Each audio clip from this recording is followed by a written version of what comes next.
Good evening. Thanks very much for joining us on India Business Hour. I'm Shireen Bhan. The headlines we're tracking at this hour. Indian financial markets remain cautious as they wait for fresh triggers from central bankers meeting in Jackson Hole later this week. Stocks give up early gains, drop sharply into the red in the fag end of trade. The Sensex and the Nifty close 0.5% lower. The rupee weakens as traders avoid fresh bets. The Supreme Court says the objective of the PMLA is noble, but adds that two specific aspects of its earlier judgment upholding the validity of the Act need to be reviewed. Will seek the government's response on sections regarding providing the accused with a copy of the enforcement case information report and the reversal of the presumption of innocence. The Supreme Court says its technical committee found malware in 5 of the 29 phones it examined, but it was inconclusive if the malware was Pegasus. Also expresses its disappointment with the union government for refusing to cooperate with the committee. The Delhi High Court refuses to stay the CCI probe into WhatsApp's privacy policy, dismisses a plea by WhatsApp and parent Meta, saying their appeals were devoid of any merit.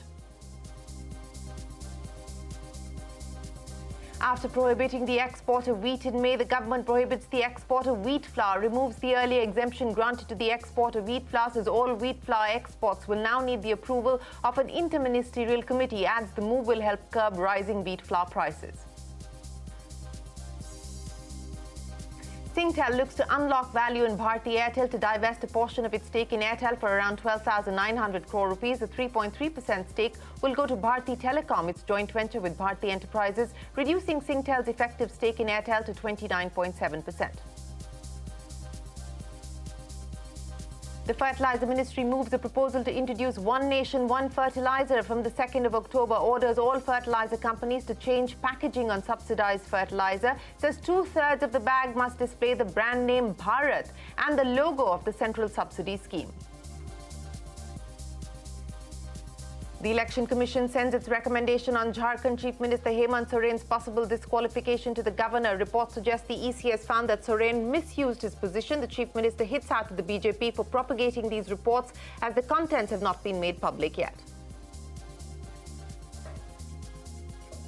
At least 25 people, including 2 children, are dead after Russian missiles strike a railway station in eastern Ukraine. Meanwhile, President Putin orders an increase in the manpower at Russia's armed forces to more than 2 million.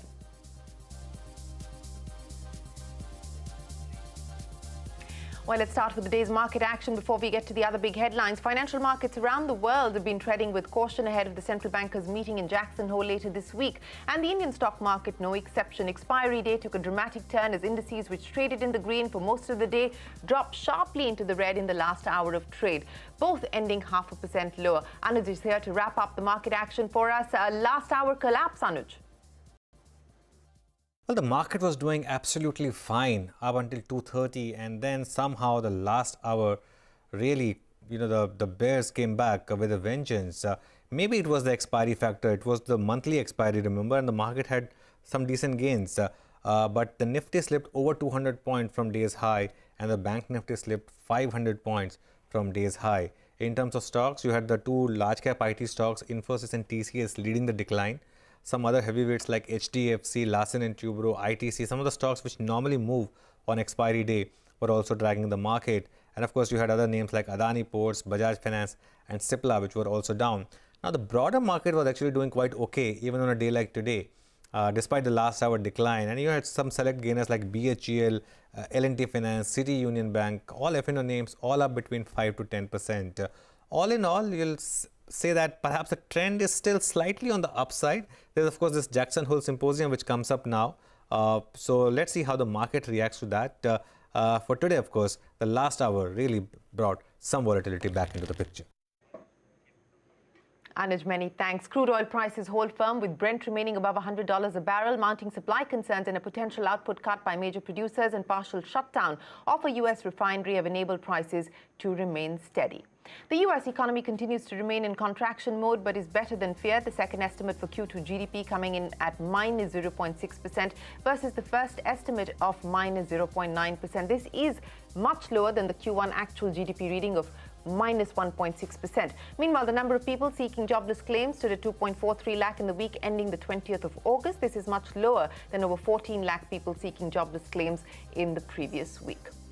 The Supreme Court has agreed to review aspects of its July 27th PMLA judgment. The court, while observing that the objective of the act is noble, has said it will seek the government's response on sections regarding providing the accused with a copy of the Enforcement Case Information Report, or the ECIR, and the reversal of the presumption of innocence. Ashmit Kumar joins us now with more. Ashmit, this has been a contentious issue. The Supreme Court has now decided a partial review is the way forward. Take us through the aspects that the court is willing to review.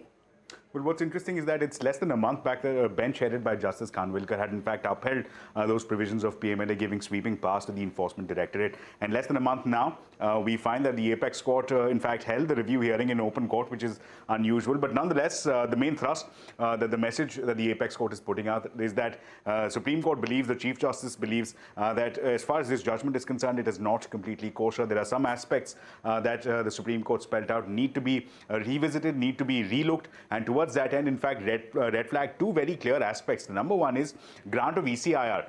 Now, various provisions under the PMLA do not mandate the Enforcement Directorate to serve a copy of the ECIR on the accused person. This is something that the CGI says needs to be revisited, at least prima facie. The second aspect is presumption of innocence. Now, under regular criminal procedure, an accused person is believed to be innocent until proven guilty. So the proof of the burden of proof lies on the prosecutor, on the state. It's the other way around on the PMLA. In the PMLA, the accused person is assumed to be guilty, and therefore the burden of proof lies on him or her to prove his or her innocence. Now, these are aspects that the CGI said that he has an exception, he's taking exception to prima facie and need to be revisited. The centre was very clear, came out all guns blazing, said that this would be in breach of international covenants, that India will bear the brunt, it will have major global ramifications. The Apex Court, however, was not convinced, has issued a notice on this matter and has sought reply from the centre on these particular concerns raised by the CGI himself.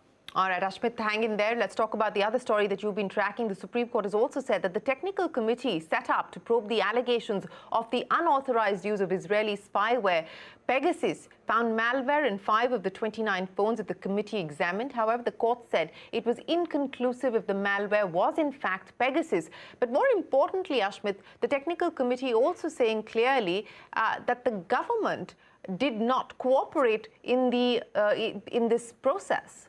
Well, what's interesting is that behind the genesis of this committee was a position taken by the centre before the top court that due to national security, the centre is not comfortable clarifying whether or not Pegasus was either procured or deployed. And that seems to have been a consistent position even before the technical committee. The CGI said that he's not happy with this observation that has come from the technical committee report.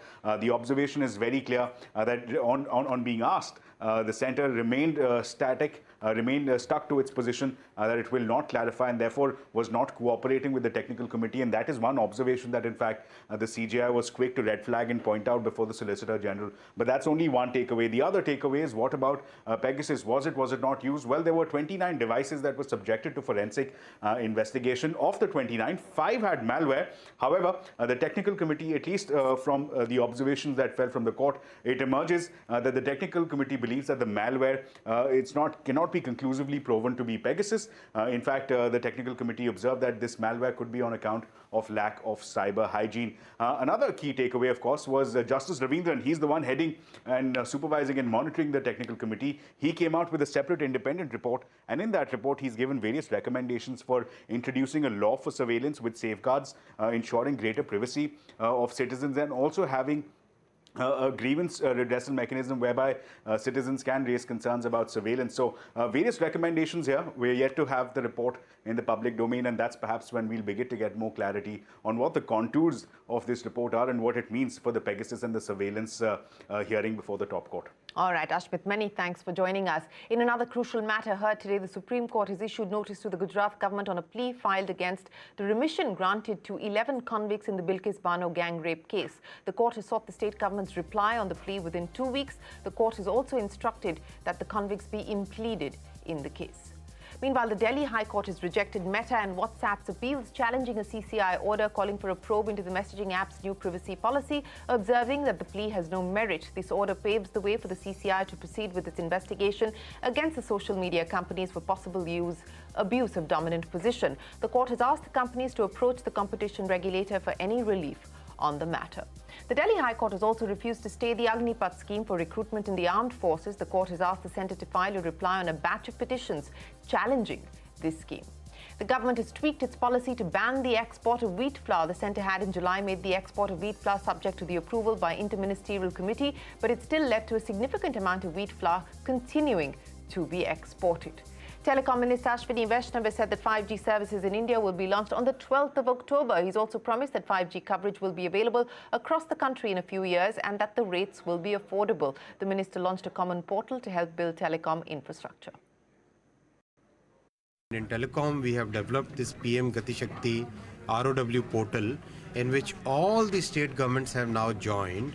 All the major infrastructure ministries like railways, like highways, they have all joined this common portal, and now anybody who wants to install a tower, install a pole, lay fiber, they can all apply on one common portal. Well, that's the Telecom Minister. And more news from the telecom space. Singtel looks to unlock value in Bharti Airtel. It will divest a portion of its stake in Airtel for around 12,900 crore rupees. The 3.3% stake will go to Bharti Telecom, its joint venture with Bharti Enterprises, reducing Singtel's direct holding in Airtel to 29.7%. Pharma major Lupin is betting big on the respiratory segment. The company is gearing up to launch an inhaler, Spiriva, in the US after it received a complete response letter from the US FDA. The company has told CNBC-TV18 it is hopeful of getting a final approval for the generic inhaler by Q4. This drug is expected to aid Lupin's margin performance. RBL Bank closed over 5.5% higher after a block deal. College Retirement Equity Fund has bought 45 lakh shares of RBL Bank worth 50 crore rupees. HDFC Bank has entered into a non-binding term sheet with Go Digit Life Insurance to buy a stake in the IPO-bound company. HDFC Bank will invest around 50 to 70 crore rupees in 2 tranches to acquire up to 9.9% stake in the insurer.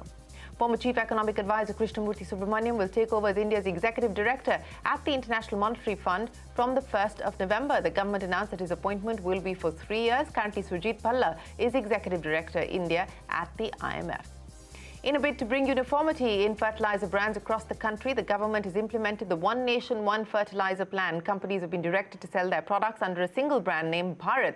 Sonal Bhutra joins us now to explain what this means. Sonal, take us through the government's order and how are private companies reacting? Thanks a lot for that. Well, yes, the government has come out with new rules as far as packaging for fertilizer company bags are concerned. They say that they will implement One Nation, One Fertilizer rule by introducing single brand for all the fertilizers, be it private sector or public companies like RCF, NFL, etc. Single brand name for some products like urea will be Bharat Urea, for NPK will be Bharat NPK, DAP will be Bharat DAP, and so on for other products as well. Now, after this, what happens is 2/3 of the fertilizer companies' bags, they will have the fertilizer subsidy scheme, which is run by the government, and also the unified brand that the government has announced. And 1/3 of the bag will have the company which is producing that particular fertilizer's logo and other details as the ones that are required by regulations as well.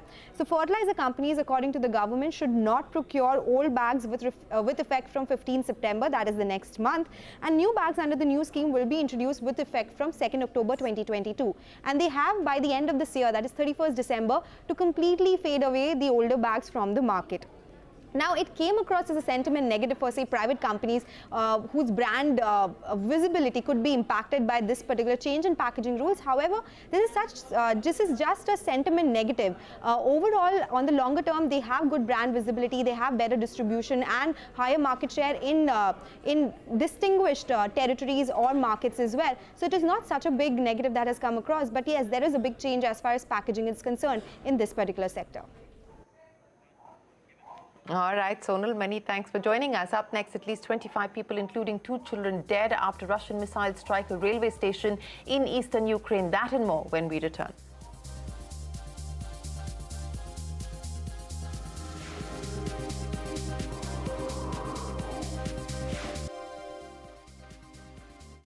आग को फैलने से रोकना मुश्किल है, पर नामुमकिन नहीं।